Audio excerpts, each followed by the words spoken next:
Welcome back. Our next guests, they are busy turning tragedy into triumph, and they're doing that providing hope for both pets and people. Please welcome the hosts of Rescue Dog to Super Dog, Nate Schoemer and Laura London, and our pet rescue expert, Larissa.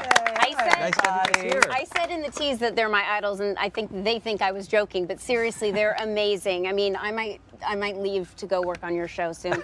Just joking. No, I'm just joking. But Laura here has worked with animals and trained animals for years. She actually started a program at the Downey Shelter here in LA, which is a very high-kill shelter, and she did training for the dogs that were getting overlooked to make them more adoptable, so that people would come in and say, "Oh, wait, that one can sit. I like that one. Look at her right there." So cute. So cute. And then Nate also has a foundation. It's called Heroes Legacy Foundation. He's a Marine as well, so thank you. Thank you and for your service and for your service. For your service and your service. Yes. Yes. And he works with dogs and helping to educate people and dogs so that they can live together, because that's where a lot of the problems come from. For those who aren't familiar with the show, fill us in. The show's premise is we had 12 disabled individuals, and they all believed that having a dog help them would enrich their life. So we were on a mission to find 12 dogs from local shelters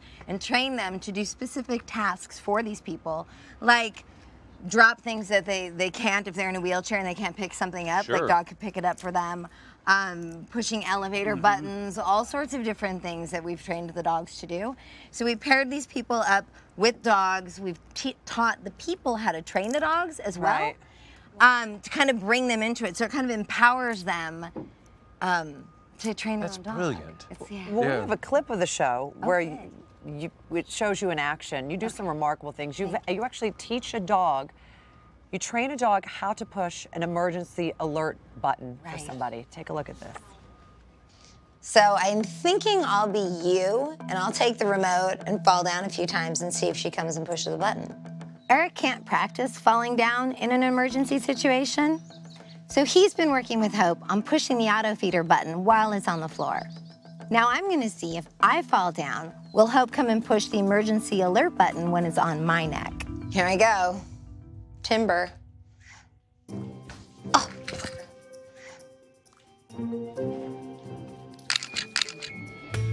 Good girl, yay! I'm confident that Good job.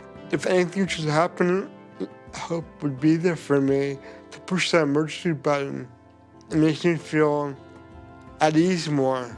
Someone's there for me, I'm not so lonely, and there's someone there to take care of me. You guys do. It's so important, but it's true. It's so important. It is. And Eric, who is Hope's owner, was such a phenomenal man. I love him so much, and Hope meant like The world to so him. much to him. You know, Yeah. that is his friend. It's his protection. It's his He always help. says like hope is where the heart is. So I know. Nate, how do you know if a shelter dog can become a service dog?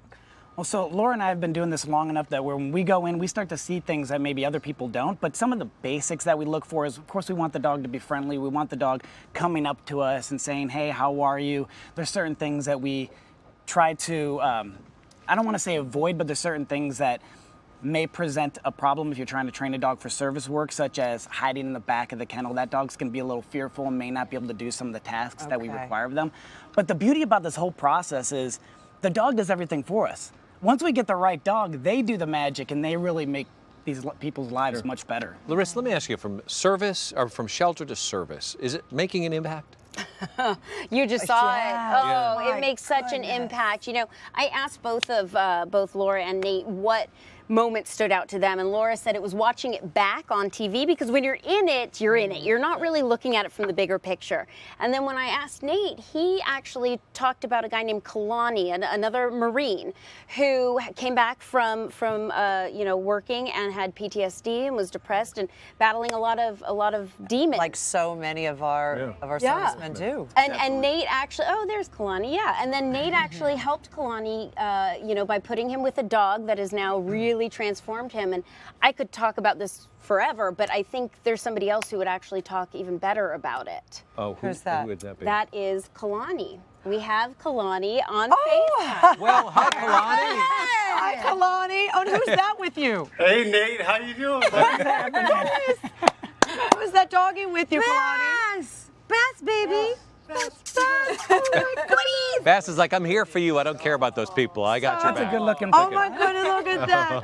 Kalani, you have been with this team for quite some time now. Can you tell us how they've helped you with your challenges? You know, my journey started way back when I came back from my second deployment and was staring down the barrel of a second divorce, and I found myself homeless. And it wasn't until I raised my hand and asked for help that I got the help that I needed. Right. And through fate, I met Nate Schoemer, who, as a Marine, just understood what I was going through. And we had an unspoken understanding of the troubles I was dealing with. And he paired me up with a dog, a service dog in training, and asked if I wanted to be on the show. And it wasn't the easiest thing to do, but Nate comforted me and told me that it would be okay. And ultimately, I decided to do the show with him because I wanted to show other Marines out there that there is light at the end of the tunnel. Wow. How would you say he's changed your life or just sort of helped you through difficult times? Oh, I don't know how. I'm 35 years of age. I don't know how I got through 35 years without him. Really? He absolutely changed my life. He's filled a void that I've been living with for so long, and I just don't know what I'd do without his love. We're looking at pictures of him. You had him in a swing in one, and here he's wearing your sneakers. You know, the thing about, you see that? The thing about Bass is I suffer from depression, and oftentimes I find myself stuck at home, not wanting to get out in the sunlight and socialize with others. But because of Bass, I don't have that luxury to just stay at home and hide in my own, comfort zone. So he drags me out in his own way. And you saw in those pictures, he just brings joy to my life, a lot of light in my day that I didn't have without him. Look at him. Wow. Well, he certainly is the life of the party, we can tell. He is. I'm not sure if you know this, but he yawned during part of your interview there. But that's probably just the relationship you guys I heard have. it before. Yeah. He's heard all the stories before, Kalani. Kalani, I want to thank you for your service and all the dedication that you've given to us. And I'm sorry to hear you had to go through what you went through, but I'm glad that Bass has found you and you have found him. Thank you so much. Thank you, sir. Thank you, Nate. Thank you very much. By the way, before we want to remind everybody that while Bass may be taken and found his person, there are thousands of other wonderful dogs and cats that are just waiting for loving homes, which is why we like to bring you a new adoptable pet every single day. Yes, we do. Hallmark Channel is dedicated to emptying the shelters across America, as you know, which is why we have teamed up with shelters and rescues from every single state. And Larissa, you have a little baby with us today as well. Who is that? Yes. Okay, this is a weird story. This is Diana with caninekismet.org. She's a terrier mix, a bull terrier mix, about a year and a half, loves everybody, wants a loving home. And what's crazy is that Laura actually remembers Diana because she's from the Downey shelter. Yeah. So when she was brought in, she's like, oh, we pulled her in December. And I was like, oh, I was still there. Did she come in with her mom and her brother? And her mom's name was Bubbles. And there's Diana. and it was, and this is. You meant the dog's mom. Yeah. Bubbles, not the actual. Okay. I don't know if it was like a human. That's fine too. Yeah. Potty trained, crate trained, very calm, very good with kids and other animals. And again, caninekismet.org is where you Kind of looks like Petey from our game. Look, she does look like Petey. Look at that smile. She needs a little sunscreen. Oh, Diana. Yes, good point. Nate Princess Diana. and Laura, thank you so much for all you do for pets. And Thank you. they can't Thank you speak, so but much. I'll speak for them. Thank you. Thank you for your service Well, thank as well. you. Thank and, you, guys. and when you see what's reaching out and helping fellow Marines, it's so important. And Larissa, you keep up the good I work. know. You're just a good little seed.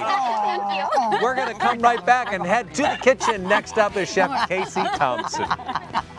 Looking for a dish for the holidays? Up next, I'm making my hush puppies with Dungeness crab and fresh dill cream.